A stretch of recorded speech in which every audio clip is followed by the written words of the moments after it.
सब कुछ हासिल कर लेने के बाद भी मतलब मन अक्सर इतना अशांत क्यों रहता है? ये एक बहुत ही गहरा सवाल है। सही में, चाहे हम या कोई भी इंसान कितनी भी सफलता पाले, कितनी भी संपत्ति इकट्ठी कर लें, फिर भी एक अजीब सा खालीपन, एक बेचैनी हमेशा बनी रहती है। बिल्कुल, एक कमी सी लगती है हमेशा। वही तो ये जो दुख है, मोह है और हमारे भीतर बैठा जो अहंकार है, इसका असली कारण आखिर है क्या? हाँ, और क्या ये दुनिया सच में वैसी ही है जैसी हमें दिखाई देती है? राइट, या फिर हम सब मतलब पूरी मानव जाति एक बहुत बड़े अंतहीन भ्रम का हिस्सा है? तो आज की हमारी इस गहरी चर्चा में हम इन्हीं सवालों के जवाब तलाशेंगे। बिल्कुल। और ये जवाब किसी नए दृष्टिकोण से नहीं, बल्कि हजारों साल पहले लिखे गए एक बेहद प्राचीन और पवित्र ग्रंथ से आते हैं, जो हमें बताता है कि सच्चाई वो नहीं है जो सिर्फ इन भौतिक आंखों से दिखती है। सही बात है। और सत्य की इसी परत को खोलने के लिए आज हम उद्धव गीता के 22वें अध्याय की गहराइयों में उतर रहे हैं। उद्धव गीता। हाँ। और इस अध्याय को ज्ञान योग कहा जाता है। ये भगवान कृष्ण और उनके परम सखा उद्धवा के बीच का एक अत्यंत गहरा और दार्शनिक संवाद है। अच्छा, तो एक तरह से ये सिर्फ एक उपदेश नहीं है? नहीं, बिल्कुल नहीं।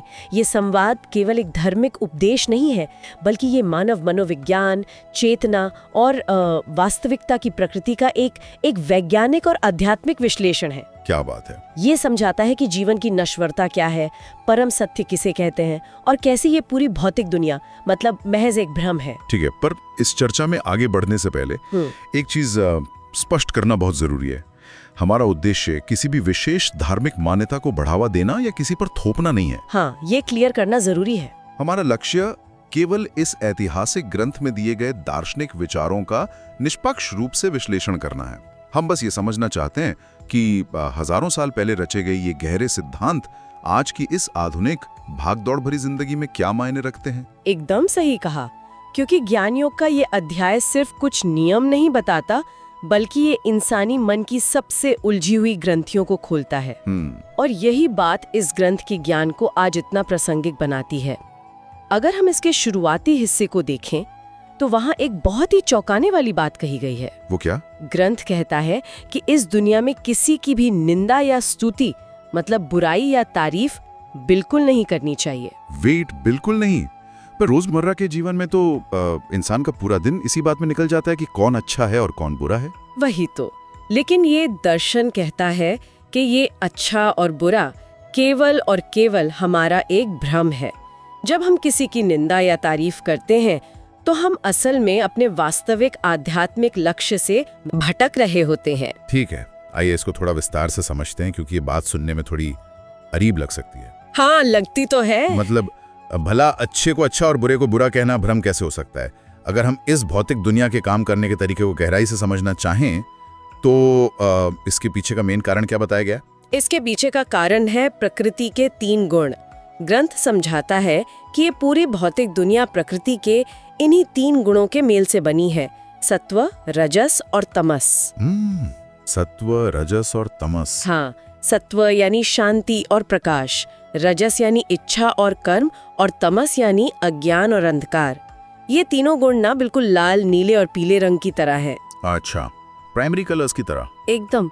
जिस तरह इन 3 प्राइमरी रंगों को मिलाकर दुनिया के सारे रंग बनाए जा सकते हैं, उसी तरह प्रकृति इन 3 गुणों को मिलाकर हर इंसान का स्वभाव, हर परिस्थिति और हर भौतिक वस्तु का निर्माण करती है। वाओ! तो इसका मतलब जब हम किसी को अच्छा या बुरा कहते हैं तो हम उस इंसान को नहीं बल्कि उन गुणों के एक मिक्स को देख रहे हैं। बिल्कुल सही पकड़ा आपने। हम उन भौतिक गुणों के एक विशेष मिश्रण पर प्रतिक्रिया दे रहे होते हैं। हम द्वैत यानी डुअलिटी के जाल में फंस जाते हैं। डुअलिटी। निंदा करने से मन में घृणा और अहंकार पैदा होता है और तारीफ करने से मोह और आसक्ति जन्म लेती है। ये दोनों ही अवस्थाएं इंसान को उसकी शुद्ध चेतना से दूर कर देती हैं। इसका मतलब ये है कि बाहरी दुनिया को सच मानकर एक इंसान अपनी आंतरिक शांति को दांव पर लगा देता है। सही बात है। यहाँ जो सबसे रोचक बात है वो ये है कि इस भ्रम को समझाने के लिए ग्रंथ में एक बहुत प्यारा उदाहरण दिया गया है, सीप और चांदी का उदाहरण। सीप और चांदी। हाँ, ये तो इंसानी मनोविज्ञान को बहुत गहराई से दर्शाता है। हाँ। सीप में चांदी का भ्रम देखिए, कल्पना कीजिए कि कोई व्यक्ति रात के अंधेरे में समुद्र के किनारे चल रहा है। वहां रेत पर एक सीप पड़ी है जिस पर चांद की रोशनी पड़ रही है।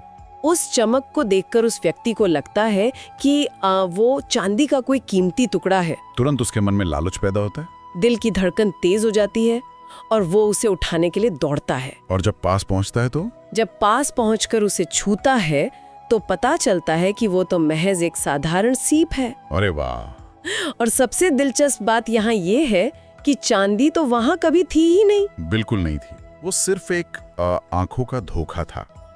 लेकिन उस धोखे के कारण उस व्यक्ति के भीतर जो भावनाएं पैदा हुई, जैसे लालच, पाने की खुशी और फिर सच्चाई जानने के बाद का दुख, वो सब तो बिल्कुल असली था ना। हाँ, उसका दिल सच में तेज धड़का था। ये मनोविज्ञान का बहुत गहरा सत्य है।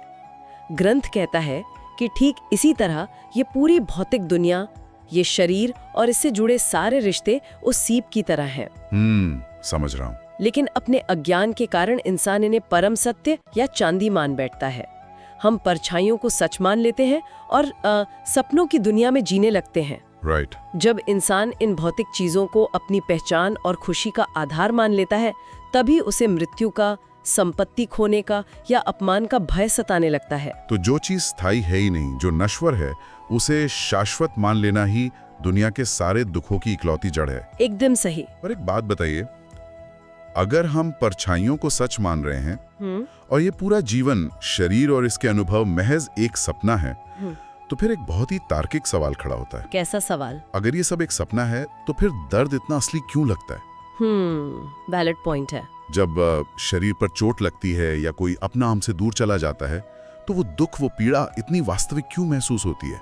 और यहीं से ना उद्धवा का वो शानदार और अचूक सवाल सामने आता है, जो सीधे चेतना के विज्ञान पर प्रहार करता है। बिल्कुल, उद्धवा का ये सवाल पूरे स्पिरिचुअल दर्शन का केंद्र बिंदु है।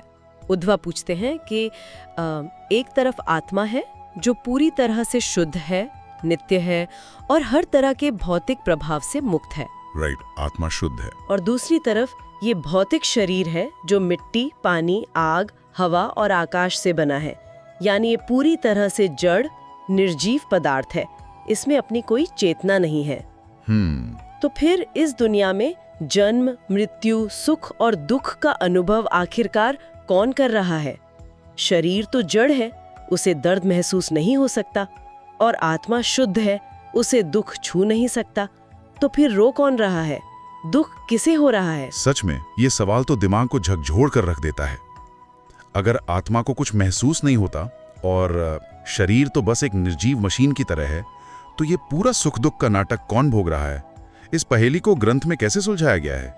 इस पहेली को सुलझाने के लिए एक बहुत ही सुंदर आग और लकड़ी का उदाहरण दिया गया है। आग और लकड़ी? हाँ, जरा सोचिए, लकड़ी के भीतर आग छिपी होती है, लेकिन लकड़ी अपने आप में आग तो नहीं है ना? नहीं, बिल्कुल नहीं। जब तक लकड़ी सूखी है और उसमें घर्षण यानी फ्रिक्शन नहीं होता, तब तक कोई आग नहीं दिखती। लेकिन जब घर्षण होता है तो ज्वाला प्रकट होती है और वो लकड़ी को जलाने लगती है। यहाँ आत्मा उस आग की तरह है, स्वयं प्रकाशित, शुद्ध और चेतन, और शरीर उस लकड़ी की तरह है, निर्जीव और जड़। लेकिन एक सेकंड, आग और लकड़ी का ये मिलन होता कैसे है? लकड़ी को तो दर्द नहीं होता और आग तो खुद एक ऊर्जा है। फिर इन दोनों के जुड़ने से ये दुख का अनुभव कैसे पैदा होता है? यहीं पर झूठे अहंकार यानी अज्ञानता की भूमिका आती है। अगर हम इसे एक बड़े परिदृश्य से जोड़कर देखें तो अज्ञानता के कारण आत्मा और शरीर का एक काल्पनिक जुड़ाव हो जाता है। एक काल्पनिक जुड़ाव? ग्रंथ में इसे बहुत गहराई से समझाया गया है कि शोक, खुशी, डर, क्रोध, लालच, ये सब शुद्ध आत्मा के अनुभव हैं ही नहीं। तो किसके हैं? ये सब इस झूठे अहंकार के अनुभव हैं। अज्ञानता के कारण आत्मा ये भूल जाती कि वो आग है और खुद को लकड़ी समझने लगती है। ओह, खुद को शरीर मान लेती है। बिल्कुल, चेतना खुद को इस हार्ड मांस के शरीर तक सीमित मान लेती है और कहती मैं ये शरीर हूँ, ये मेरा परिवार है, ये मेरी संपत्ति है।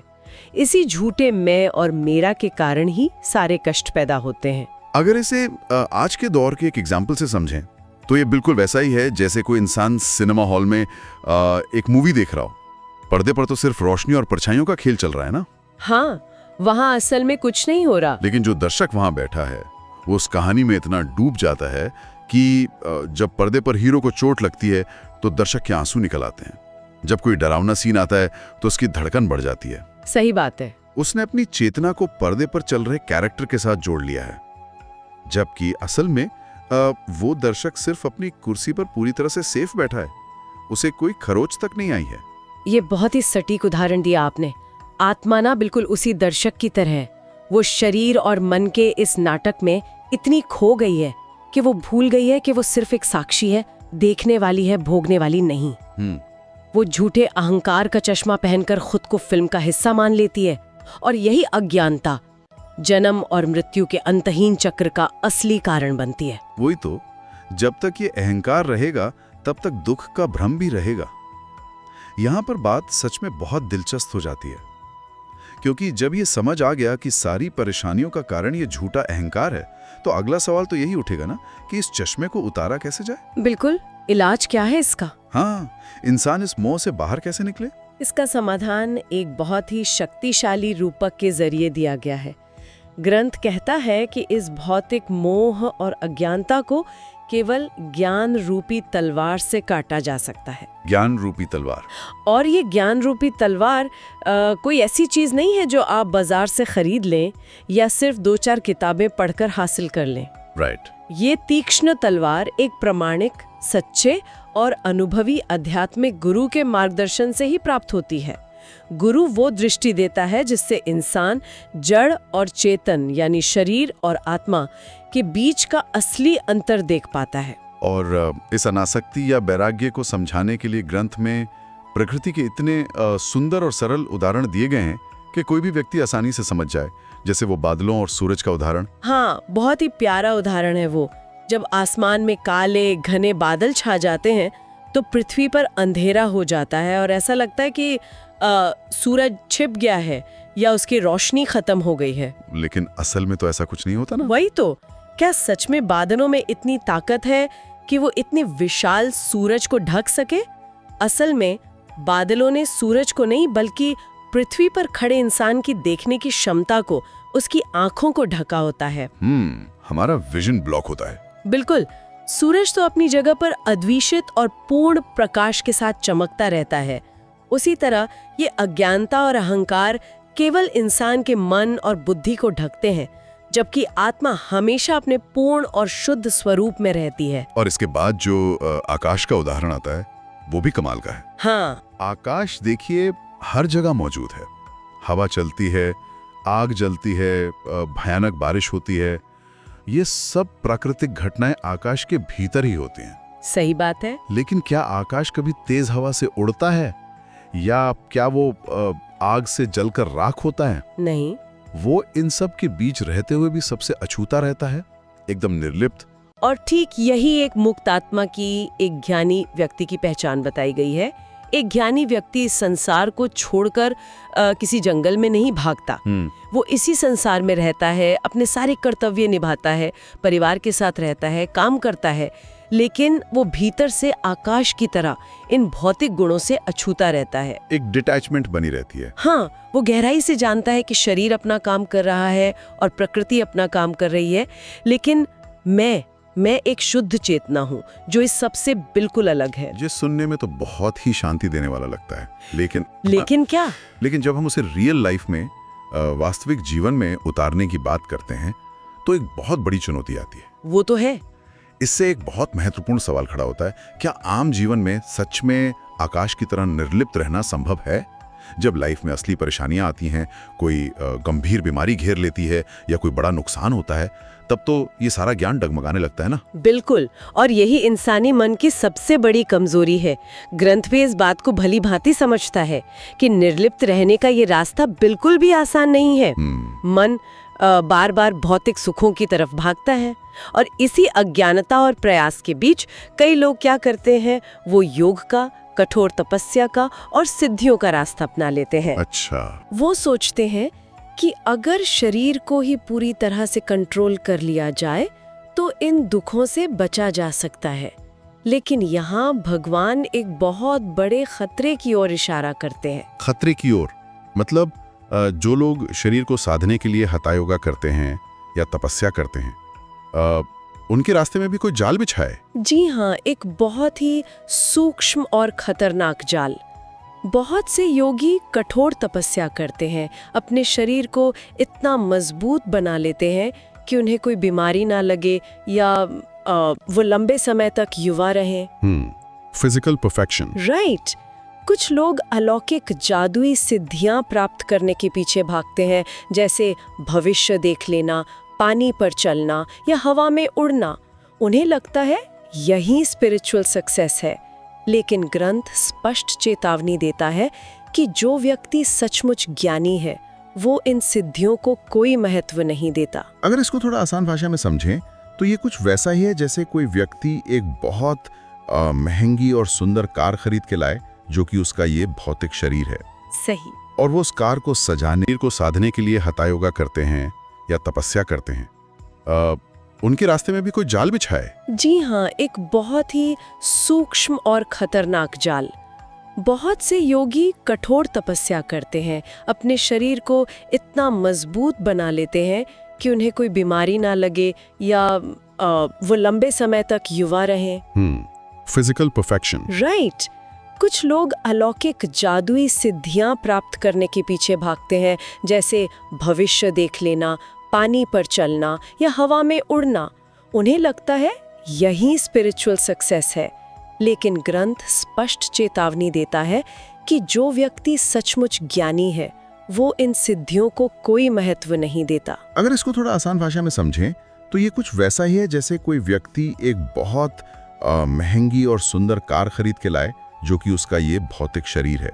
सही। और वो उस कार को सजाने में, उस पर पॉलिश करने में और उसे हर छोटी खरोच से बचाने में ही अपनी पूरी जिंदगी लगा दे, लेकिन वो ये भूल जाए कि उस कार के अंदर बैठा असली ड्राइवर, यानी उसकी चेतना या आत्मा, वो कौन है और उसे असल में जाना कहाँ है। अरे वाह, क्या सटीक तुलना की है आपने। कार चाहे कितनी भी चमचमाती क्यों ना हो, एक न एक दिन तो उसके पुर्जे खराब होंगे ही और वो कबाड़ में जाएगी ही। बिल्कुल। इस ग्रंथ में भी इसी बात को एक और प्यारे रूपक के जरिए समझाया गया है, पेड़ और उसके मौसमी फल का रूपक। पेड़ और फल? हाँ, आत्मा ना उस स्थायी और मजबूत पेड़ की तरह है जो हमेशा अपनी जगह पर खड़ा रहता है, और ये भौतिक शरीर या जिन सिद्धियों की हम बात कर रहे थे, ये उस पेड़ पर लगने वाले मौसमी फलों की तरह हैं, जो आते जाते रहते हैं। वही, जब मौसम आएगा तो फल लगेंगे, वो बहुत सुंदर दिखेंगे, लेकिन कुछ समय बाद वो सड़कर जमीन पर गिर जाएंगे और नष्ट हो जाएंगे। तो अगर कोई व्यक्ति अपनी पूरी स्पिरिचुअल ऊर्जा, अपना पूरा जीवन सिर्फ उस नश्वर फल को बचाने में या उसे सुंदर बनाने में लगा रहा है, तो वो सच में ज्ञान के मार्ग से पूरी तरह भटक गया है। वो शाश्वत को छोड़कर नश्वर के पीछे भाग रहा है। एकदम सही कहा। इन शारीरिक सिद्धियों और चमत्कारों के पीछे भागना पूरी तरह से व्यर्थ है, क्योंकि आखिर में ये शरीर और इसके साथ जुड़ी हर सिद्धि मृत्यु के साथ नष्ट हो ही जाएगी। चाहे कोई कितनी भी लंबी उम्र पाले, शरीर शाश्वत तो नहीं है ना।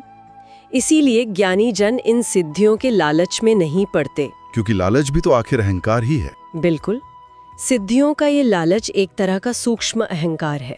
मेरे पास शक्तियां हैं, मैं दूसरों से बेहतर हूँ, या मैं हवा में उड़ सकता हूँ।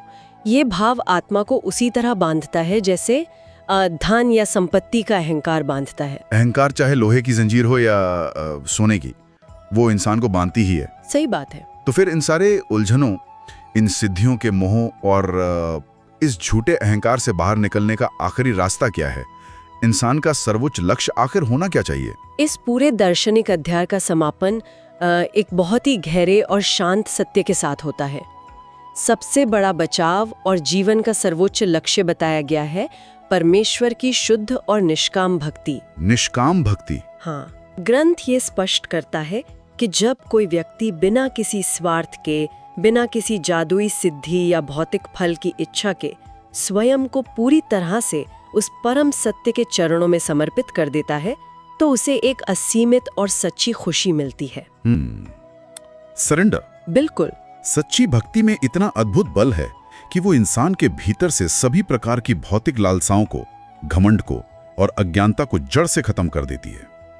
एक बार जब पूर्ण समर्पण आ जाता है, तो फिर उसे किसी प्रकार के ज्ञान या सिद्धि का अहंकार नहीं रहता, वो पूरी तरह शांत हो जाता है।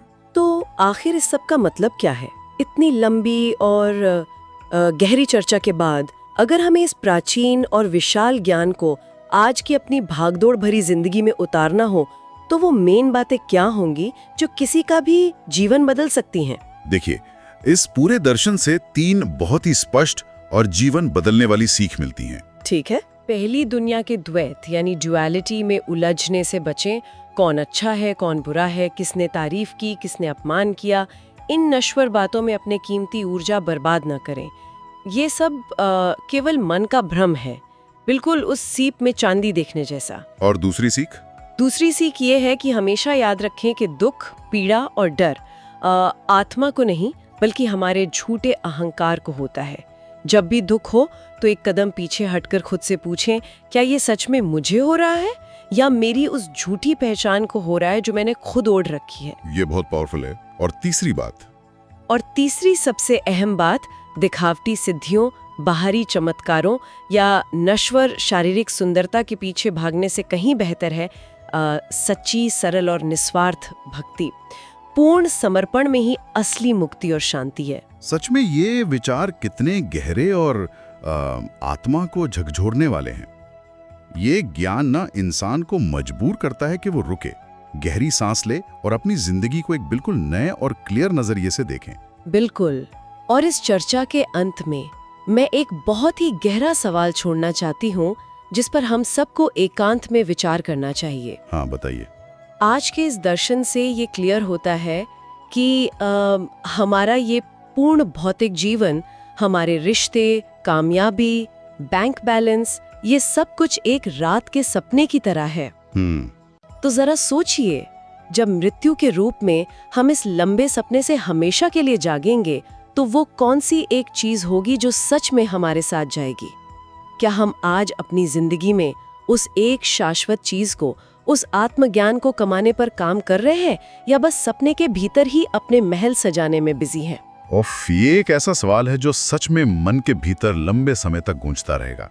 ये हमें अपनी प्रायोरिटीज को, अपनी भागदौड़ की दिशा को फिर से तय करने की प्रेरणा देता है। सही बात है। इसी गहरे और शांत विचार के साथ हम अपनी आज की स्पिरिचुअल डीप डाइव को यहाँ विराम देते हैं। इस दिव्य ज्ञान और जीवन को बदलने वाले आध्यात्मिक रहस्यों के अगले भाग को सुनने के लिए हमारे चैनल को सब्सक्राइब करें। सुनते रहिए, विचार करते रहिए और अपने भीतर की उस अनंत दुनिया को खोजते रहिए जो हमेशा से शांत और पूर्ण है।